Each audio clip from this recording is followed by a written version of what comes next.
Da Vinci resolve में database एक storage system है जहां आपके सभी प्रोजेक्ट्स, टाइमलाइंस और सेटिंग सेव होती हैं।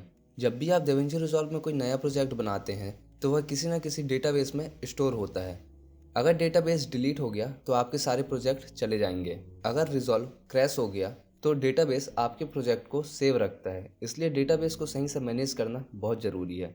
डेटाबेस को मैनेज करने के लिए आपको प्रोजेक्ट मैनेजर खोलना होगा। प्रोजेक्ट मैनेजर खोलने के लिए आपको फाइल और फाइल के बाद प्रोजेक्ट मैनेजर पर क्लिक करना होगा, या फिर आप इसका शॉर्टकट Shift+1 यूज़ कर सकते हैं।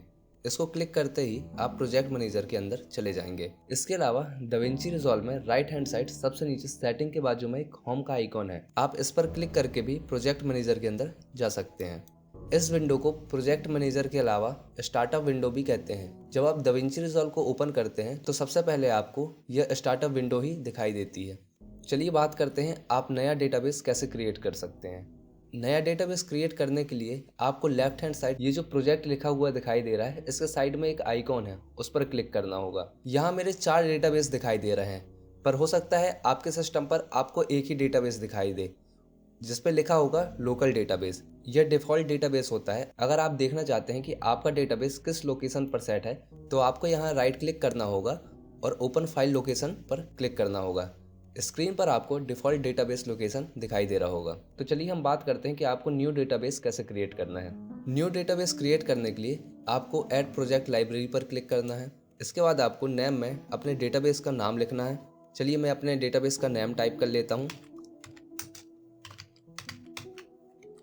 इसके बाद आपको लोकेशन सेट करना है। कोई सेफ फोल्डर सेलेक्ट करें जहां आपका डेटा सुरक्षित रहे। तो चलिए मैं अपना लोकेशन सेट कर लेता हूं। यहां मैं डेटाबेस का न्यू फोल्डर बना लेता हूं।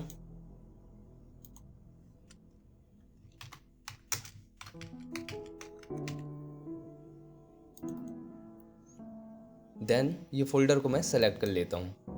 मैंने अपना डेटाबेस सिलेक्ट कर लिया है। याद रहे कि आप डेटाबेस सिलेक्ट करने के लिए SSD का यूज़ करें, क्योंकि SSD फास्ट होती है जिससे दाविंची रिज़ॉल्व फास्ट वर्क करता है। इसके बाद मैं क्लिक करता हूँ क्रिएट में। अब आपका नया लोकल डेटाबेस तैयार है और इसमें आप अपने नए प्रोजेक्ट सेव कर सकते हैं। इसके अलावा जब आप ऐड प्रोजेक्ट लाइब्रेरी पर क्लिक करते हैं तब आपको क्रिएट के साइड में एक कनेक्ट का ऑप्शन दिखाई देता है। अगर आपका डेटाबेस पहले से बना हुआ है और आप उसे दाविंची रिज़ॉल्व में कनेक्ट करना चाहते हैं तो आपको ये प्रोसेस फॉलो करनी होगी। आप यहाँ डेटाबेस का नाम लिख सकते हैं। इसके बाद आप ब्राउज़ बटन पर क्लिक करें और उस फोल्डर को सिलेक्ट करें जहाँ पर आपका डेटाबेस पहले से मौजूद है, और इसके बाद आपको क्लिक करना होगा कनेक्ट में। तो आपका जो पुराना डेटाबेस है वो कनेक्ट हो जाएगा। हम बात करते हैं डेटाबेस के अंदर आप न्यू प्रोजेक्ट या न्यू फोल्डर कैसे बना सकते हैं और ये क्यों ज़रूरी होता है। न्यू प्रोजेक्ट बनाने के लिए आपको न्यू प्रोजेक्ट पर क्लिक करना है और यहाँ प्रोजेक्ट का नाम डालना है, और जैसे ही आप क्लिक करेंगे आप एंटर हो जाएंगे दाविंची रिज़ॉल्व के अंदर।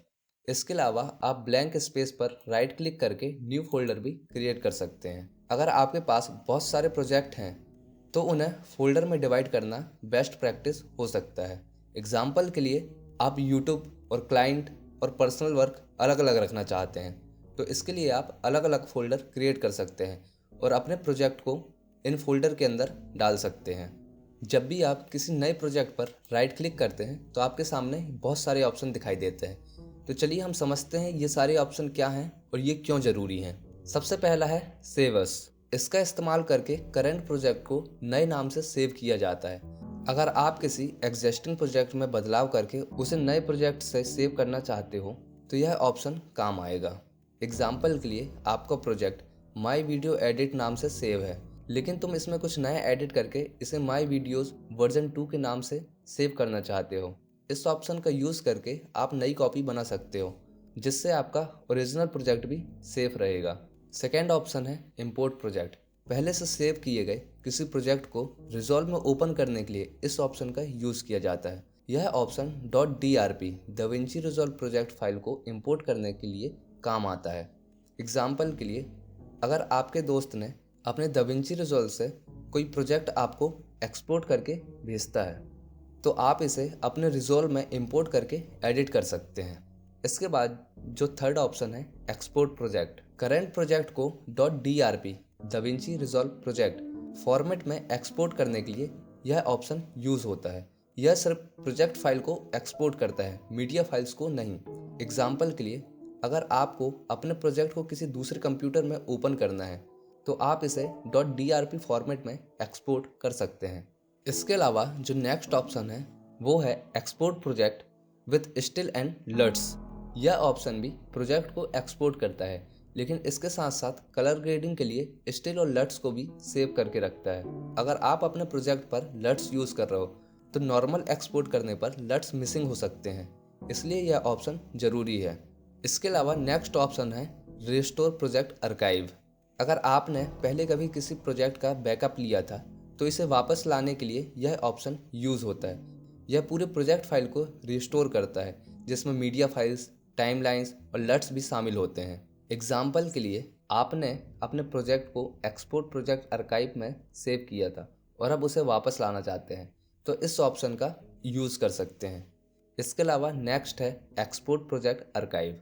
इसका यूज़ प्रोजेक्ट का पूरा बैकअप लेने के लिए किया जाता है। यह सिर्फ .drp फाइल नहीं बल्कि सभी मीडिया फाइल्स, लट्स और सेटिंग को भी आर्काइव में सेव करता है। एग्जाम्पल के लिए, अगर आपको अपना पूरा प्रोजेक्ट फोटोज़, लट्स के साथ बैकअप के लिए सेव करके रखना है या किसी दूसरे कंप्यूटर पर ले जाना है तो आप इस ऑप्शन का यूज़ कर सकते हैं। इसके बाद है कॉपी। अगर आप प्रोजेक्ट मैनेजर में किसी भी प्रोजेक्ट को कॉपी करके उसे दूसरी लोकेशन पर पेस्ट करना चाहते हैं तो आप इसका यूज़ कर सकते हैं। इसके बाद है प्रोजेक्ट सेटिंग। यह ऑप्शन आपके प्रोजेक्ट के सभी सेटिंग को ओपन करता है। इसकी बात हम नेक्स्ट वीडियो पर करने वाले हैं, तो चलिए अभी हम इसे छोड़ देते हैं। इसके बाद है डायनेमिक प्रोजेक्ट स्विचिंग। हम अपने कोर्स में इसका बहुत ज़्यादा यूज़ करने वाले हैं और मैं आपको सिखाने वाला हूँ कि डॉक्यूमेंट्री स्टाइल एडिटिंग में ये क्यों ज़रूरी है। क्योंकि इस ऑप्शन को अनेबल करके आप एक से ज़्यादा प्रोजेक्ट को एक साथ ओपन कर सकते हैं। नॉर्मली दाविंची रिजॉल्व में एक समय में एक ही प्रोजेक्ट ओपन होता है, लेकिन इस ऑप्शन से आप मल्टी प्रोजेक्ट एडिटिंग कर सकते हैं। एग्जाम्पल के लिए, आपको अगर अपने पुराने प्रोजेक्ट में से कुछ एसेट को कॉपी करके न्यू प्रोजेक्ट पर ले जाना है तो हम इस फीचर को अनेबल करके दोनों प्रोजेक्ट को एक साथ ओपन कर सकते हैं। और इसके बाद लास्ट है रिफ्रेश। ये ऑप्शन प्रोजेक्ट मैनेजर को रिफ्रेश करता है। अगर आपने नया प्रोजेक्ट इंपोर्ट किया है और वह लिस्ट में दिखाई नहीं दे रहा है तो रिफ्रेश करने पर वो शो हो जाएगा। ये ज़रूरी टॉपिक थे जिनके बारे में जानना आपके लिए ज़रूरी था। इसके बाद एक लास्ट चीज़ और है, अगर आपका डेटाबेस डिलीट हो गया तो सारे प्रोजेक्ट भी चले जाएंगे, इसलिए आपको बैकअप लेना ज़रूरी है। तो चलिए मैं आपको बता देता हूँ कि बैकअप कैसे लिया जाएगा। अपने डेटाबेस का बैकअप लेने के लिए आपको डेटाबेस के ऊपर आना है और यहाँ जो आइकॉन है, यहाँ पर लिखा हुआ है डिटेल्स, आपको इस पर क्लिक करना है। इसके बाद आपको क्लिक करना है बैकअप। इसके बाद आपको सेव फोल्डर सेलेक्ट करना है। यह इंटरनल हार्ड डिस्क हो सकता है या आप इसे गूगल ड्राइव पर भी सेव कर सकते हैं। इसके बाद आपको सेव पर क्लिक कर देना है और फिर बैकअप कर लेना है। इससे आपका डेटाबेस हमेशा सेफ रहेगा। तो डेटाबेस से रिलेटेड सारी ज़रूरी इन्फॉर्मेशन मैंने आपको दे दी है। अगर आपको वीडियो इन्फॉर्मेटिव लगी तो लाइक सब्सक्राइब ज़रूर करें। वीडियो में कोई भी पार्ट अगर आपको समझ में नहीं आया या आपकी कोई भी क्वेश्चन हो तो आप कमेंट कर ज़रूर बताएं, मैं उनका रिप्लाई करूँगा। मिलते हैं नेक्स्ट वीडियो में। Thank you.